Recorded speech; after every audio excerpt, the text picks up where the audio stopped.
السلام علیکم۔ بسم اللہ الرحمن الرحیم۔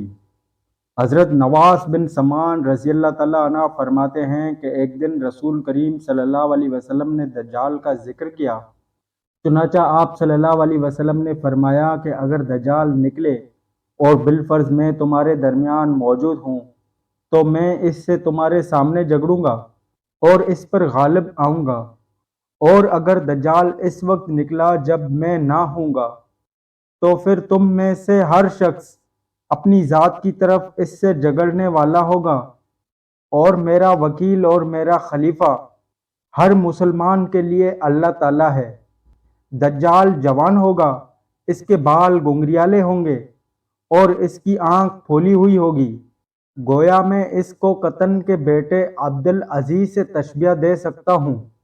پس تم میں سے جو شخص اس کو پائے، اس کو چاہیے کہ وہ اس کے سامنے سورہ کہف کی ابتدائی آیات پڑھے، کیونکہ وہ آیات تمہیں دجال کے فتنے سے محفوظ رکھے گی۔ یاد رکھو، دجال اس راستے سے نمودار ہوگا جو شام اور عراق کے درمیان واقع ہے، اور دائیں بائیں فساد پھیلائے گا۔ اے اللہ کے بندو، تم ثابت قدم رہنا۔ راوی کہتے ہیں کہ ہم نے عرض کیا کہ یا رسول اللہ صلی اللہ علیہ وسلم، وہ کتنے دن زمین پر رہے گا؟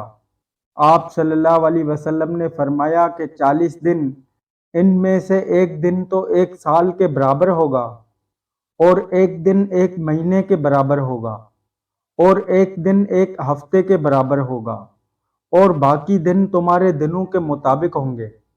ہم نے عرض کیا یا رسول اللہ صلی اللہ علیہ وسلم، ان دنوں میں سے جو ایک دن ایک سال کے برابر ہوگا، کیا اس روز ہماری ایک دن کی نماز کافی ہوگی؟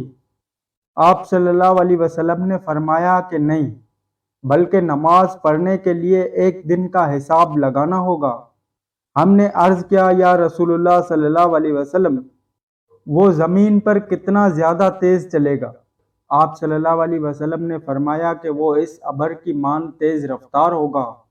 جس کے پیچھے ہوا ہو وہ ایک قوم کے پاس پہنچے گا اور اس کو اپنی دعوت دے گا، لوگ اس پر ایمان لے آئیں گے، پھر وہ ابر کو بارش برسانے کا حکم دے گا تو ابر بارش برسائے گا، اور زمین کو سبزہ اگانے کا حکم دے گا تو زمین سبزہ اگائے گی۔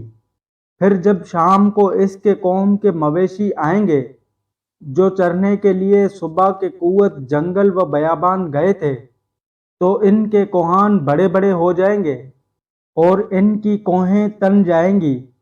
پھر اس کے بعد دجال ایک اور قوم کے پاس پہنچے گا اور ان کو اپنی دعوت دے گا، لیکن اس قوم کے لوگ اس کی دعوت کو رد کر دیں گے اور وہ ان کے پاس سے چلا جائے گا۔ پھر اس قوم کے لوگ قحط اور خشک سالی کا شکار ہو جائیں گے، یہاں تک کہ وہ مال و اسباب سے بالکل تہی دست ہو جائیں گے۔ اس کے بعد دجال ایک ویران جگہ پر سے گزرے گا اور اس کو حکم دے گا کہ وہ اپنے خزانوں کو نکال دے، چنانچہ وہ خزانے اس طرح اس کے پیچھے پیچھے ہو لیں گے جس طرح شہد کی مکھیوں کے سردار ہوتے ہیں۔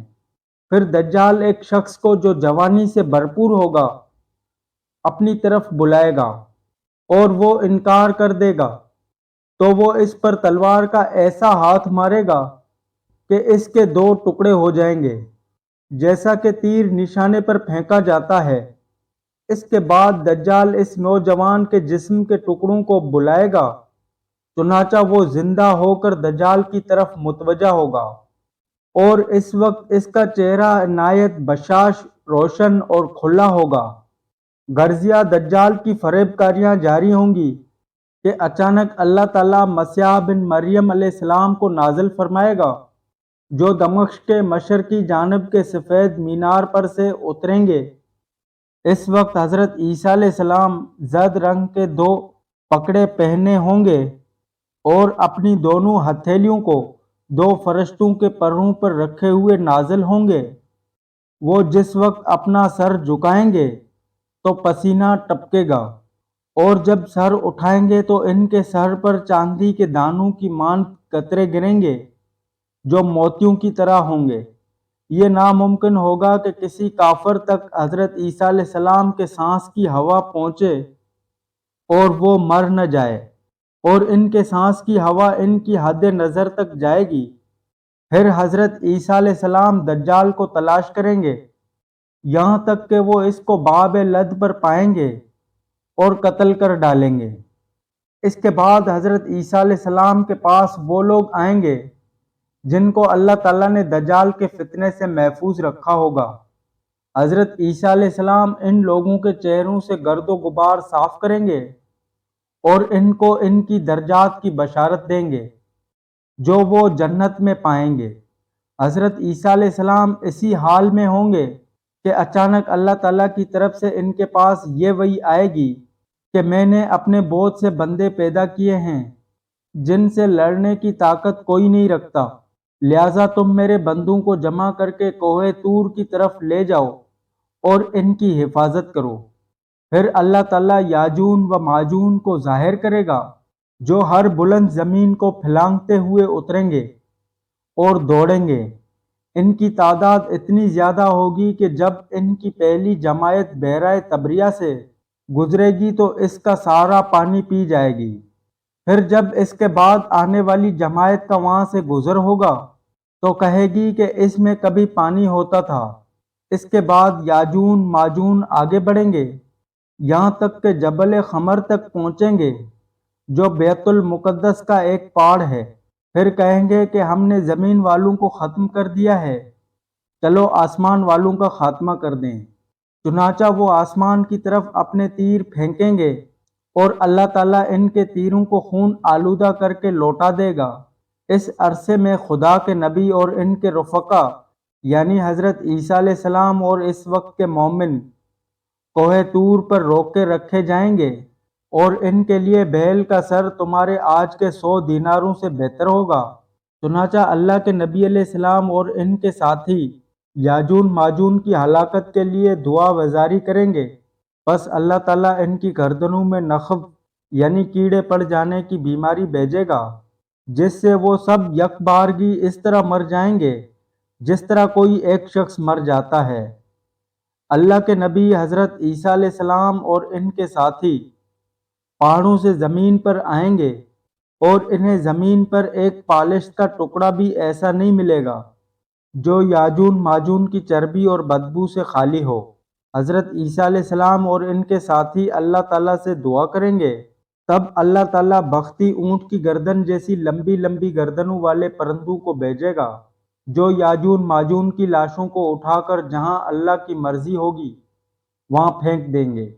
ایک روایت میں یہ بھی ہے کہ وہ پرندے ان کی لاشوں کو نہبل میں ڈال دیں گے اور مسلمان یاجون و ماجون کی کمانوں، تیروں اور ترکشوں کو 7 سال تک چلاتے رہیں گے۔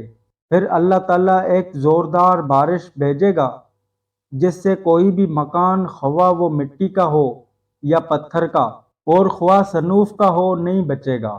وہ بارش زمین کو دھو کر آئینے کی طرح صاف کر دے گی۔